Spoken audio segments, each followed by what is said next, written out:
આજે તો સવારની શરૂઆત થાય છે ગરમા ગરમ વણેલા ગાંઠિયા અને ગોળ ગોળ ગુચરા જલેબીના અને ભેગા તીખા તીખા મરચાં અને સંભારો. બે માણસ નાસ્તો કરવા બેસી ગયા છીએ અને મારે કરવાનું છે આ બેગ પેક, કેમ કે પતિદેવને 4 દિવસની ટૂરમાં જવાનું છે એટલે એનું બેગ મેં પેક કરી દીધું છે. અને અમારે ઘરમાં એક એન્જિનિયર પણ છે, જો તમારે કાંઈ કામકાજ હોય ને તો આને લઈ જજો.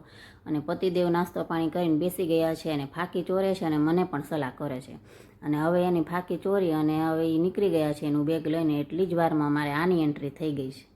તો એના દીકરો બે ભૂખડ આવી ગયા છે અને આવીને તરત જ રોટલી ચોરવા વળગી ગઈ છે એના ભૂખડ દીકરા માટે. અને મેં એને કહી દીધું છે કે આજે તારે ગમે એ કરવું એ કરજે, આજે રસોઈ તારે બનાવવાની છે. એટલે એ રસોડામાં આવી ગઈ છે.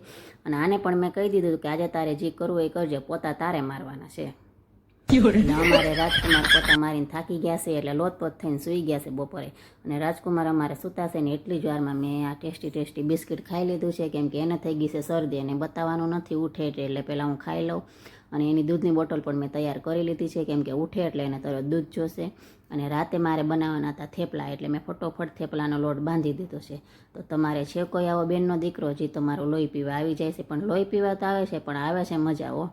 અને પતિદેવને મેં કીધું હતું કે તમે બેટ દ્વારકા જાઓ ને ત્યાં પુલની મને ક્લિપ મોકલજો, એટલે મને પતિદેવે ક્લિપ મોકલી દીધી છે. તો તમે પણ પુલના દર્શન કરી લેજો અને નાગેશ્વર મહાદેવના પણ તમે દર્શન કરી લેજો. પતિદેવ ત્યાં જ છે એટલામાં સૌરાષ્ટ્ર રાઉન્ડમાં ગયા છે, એટલે મને બધી ક્લિપ મોકલશે એટલે હું બધી ક્લિપ એડ કરવાની છું.